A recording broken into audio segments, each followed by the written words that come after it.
চারদিকে তখন করোনার আতঙ্ক, স্কুল কলেজ বন্ধ, রাস্তাঘাট ফাঁকা, মানুষের মুখে শুধু ভয় আর অনিশ্চয়তার গল্প। কিন্তু সেই নিস্তব্ধ সময়েও শহরের এক কোণায় দুই কিশোর প্রতিদিন লুকিয়ে কাটাতো তাদের বিকেল, মাহিম আর তার বন্ধু রিয়াদ। দুজনেরই অভ্যাস ছিল শহরের শেষ প্রান্তে একটা পরিত্যক্ত জায়গায় গিয়ে আড্ডা দেওয়া। জায়গাটার একপাশে ছিল পুরনো কবরস্থান, আরেক পাশে ঘন বাঁশঝাড়।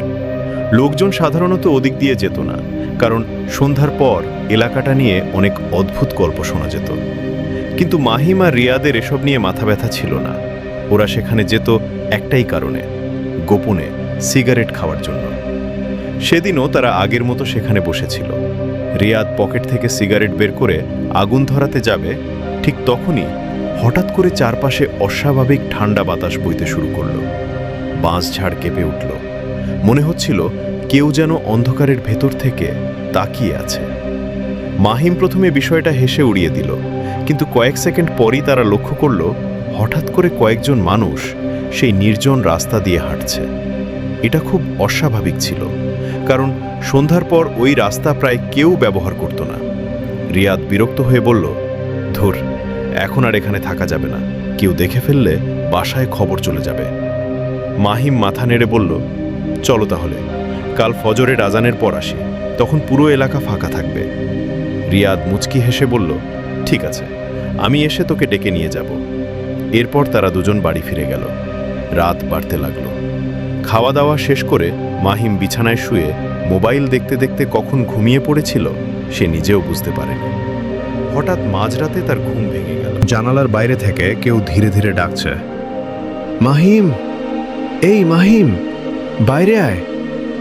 কণ্ঠটা ছিল রিয়াদের। ঘুম জড়ানো চোখে মাহিম দরজা খুলে বাইরে বেরিয়ে এলো। দেখল রিয়াদ রাস্তার সামনে দাঁড়িয়ে আছে। কিন্তু অদ্ভুত বিষয় হলো, রিয়াদ একদম চুপচাপ, না কোনো কথা, না কোনো হাসি। সে শুধু হাঁটছে, আর মাহিম তার পেছনে পেছনে যাচ্ছে।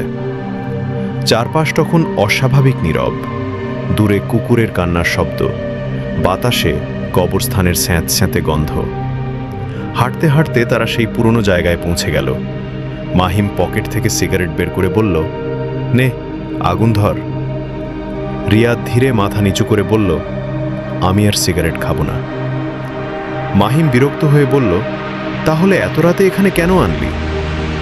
কোনো উত্তর নেই। চারপাশ আরও ঠান্ডা হয়ে উঠল। মাহিম এবার নিজেই লাইটার জ্বালালো। আগুনের ছোট্ট আলোটা জ্বলে উঠতেই তার বুকের ভেতরটা জমে গেল। রিয়াদ নেই। এক সেকেন্ড আগেও যেখানে দাঁড়িয়েছিল, এখন সেখানে শুধু অন্ধকার। মাহিমের হাত কাঁপতে শুরু করল, শ্বাস ভারী হয়ে গেল। হঠাৎ বাঁশঝাড়ের দিক থেকে খস খস শব্দ ভেসে এলো। সে ধীরে ধীরে মাথা ঘুরিয়ে তাকালো, আর তারপর যা দেখল তা তার জীবন চিরতরে বদলে দিল। অন্ধকারের মাঝে দাঁড়িয়ে আছে একটা লম্বা কালো ছায়া। চোখ দুটো জ্বলছে আগুনের মতো। মাহিমের পুরো শরীর অবশ হয়ে গেল। পরের মুহূর্তেই সে প্রাণপণে দৌড়াতে শুরু করল।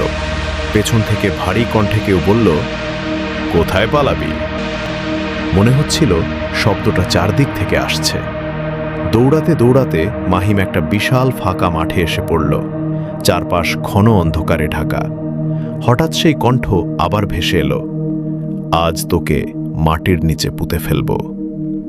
মাহিম আতঙ্কে পেছনে তাকাতেই দেখল সেই কালো ছায়াটা তার ঠিক সামনে দাঁড়িয়ে। ভয়ে সে চোখ বন্ধ করে ফেলল। ঠিক তখনই দূরের মসজিদ থেকে ফজরের আজান ভেসে উঠল। আজানের শব্দ পুরো পরিবেশ কাঁপিয়ে দিল। কয়েক সেকেন্ড পর সেই ভয়ঙ্কর কণ্ঠ ধীরে ধীরে বলল, আজ তোর ভাগ্য ভালো। সব কিছু হঠাৎ নিস্তব্ধ হয়ে গেল। মাহিম ধীরে ধীরে চোখ খুলল। চারপাশে কেউ নেই। পরদিন সকাল। মাহিমকে বিছানায় না দেখে তার পরিবার দুশ্চিন্তায় খোঁজাখুঁজি শুরু করল। অনেক খোঁজার পর কবরস্থানের পাশের বাঁশঝাড়ের কাছে তাকে অজ্ঞান অবস্থায় পাওয়া গেল। তাকে দ্রুত বাড়িতে নিয়ে আসা হলো। কিন্তু জ্ঞান ফেরার পরই ঘটল আরও ভয়ঙ্কর ঘটনা। মাহিম আচমকা ঘর থেকে দৌড়ে উঠানে চলে গেল, আর মাটিতে বসে কাদা খেতে শুরু করল। তার চোখ মুখের চেহারা সম্পূর্ণ বদলে গিয়েছিল। পরিবারের সবাই ভয়ে আতঙ্কিত হয়ে পড়ল। শেষ পর্যন্ত তারা এলাকার এক সম্মানিত হুজুরকে ডাকল। সব ঘটনা শোনার পর হুজুর অনেকক্ষণ চুপ করে রইলেন।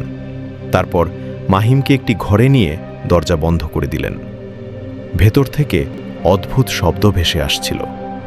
প্রায় 1 ঘন্টা পর তিনি বাইরে বেরিয়ে এসে বললেন, ওর ওপর অশুভ কিছু ভর করেছে।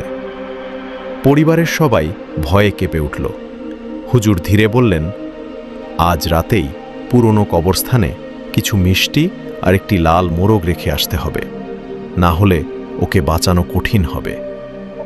সেই রাতেই মাহিমের বাবা কাঁপা হাতে সবকিছু কবরস্থানের পাশে রেখে এলেন। এরপর ধীরে ধীরে মাহিম স্বাভাবিক হতে শুরু করল। কিন্তু আজও গভীর রাতে বাঁশঝাড়ের পাশ দিয়ে গেলে মাহিমের বুক কেঁপে ওঠে।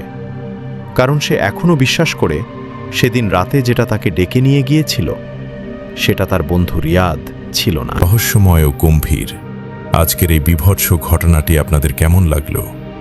যদি অন্ধকার রাতে একাকী এমন কিছু অনুভব করে থাকেন তবে কমেন্টে আমাদের জানান। ভিডিওটি ভালো লাগলে লাইক দিন এবং পরবর্তী ভয়ঙ্কর গল্পটি মিস না করতে চাইলে এখনই সাবস্ক্রাইব করে বেল আইকনটি অল করে রাখুন। মনে রাখবেন, অন্ধকারের আড়ালে কেউ হয়তো আপনার অপেক্ষায় আছে। আবার দেখা হবে পরবর্তী কোনো এক অন্ধকার রাতে। সাবধানে থাকবেন।